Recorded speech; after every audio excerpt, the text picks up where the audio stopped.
dan juga bertanya kepada para saksi yang dihadirkan pada sore hari ini. Dan kami merasa sangat bersyukur karena saksi-saksi ini menerangkan bahwa terjadi pelanggaran tertentu di tempat-tempat tertentu seperti di Pandeglang, di Banten, di Gunung Kidul, di Jogja, di Medan dan lain-lain.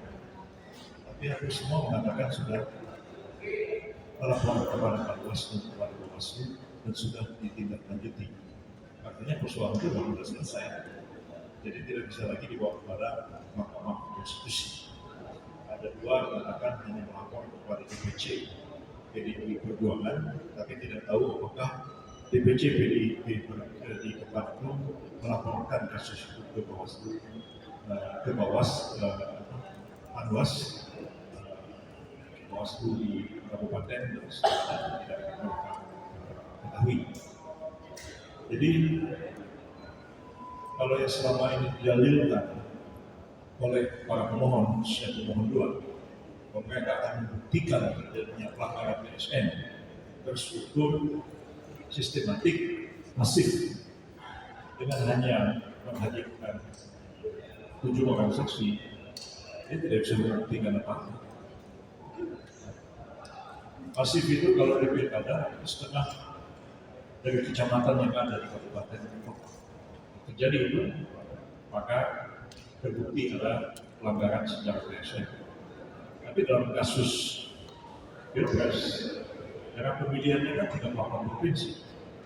Sementara yang terjadi ini tadi di satu desa di Kabupaten Pandeglang, di satu tempat di Gunung Kidul, di satu tempat di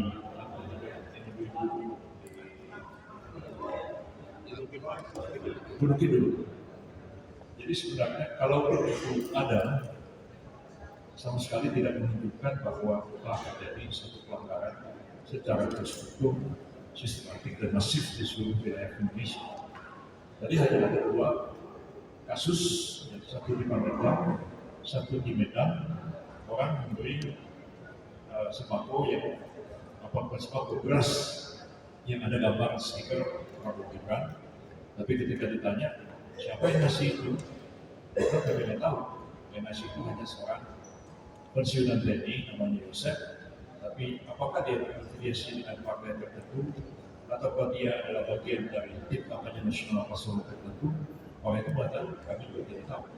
Dan satu lagi dibawa kami berasnya ke dalam, tapi dikatakan juga tidak ada janji apa-apa, harus memilih paslon tertentu, tapi berasnya tinggal aja di rumahnya dan dibawa ke luar sana.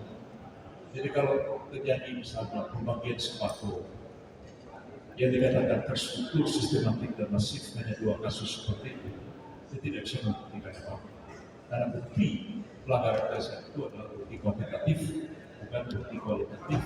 2, kalau beras dibawa ke sidang MK ini, modal generalisasi terjadi pelanggaran masif di seluruh Indonesia, saya kira sangat jauh dari tidak. Jadi kami tidak khawatir saksi-saksi dan ahli yang dihadirkan. Kami tetap berkeyakinan bahwa tidak cukup bukti untuk mengatakan adanya pelanggaran PSN pada pilpres. Terima kasih. Ada yang lain? Nggak ada? Terima kasih ya. Oke.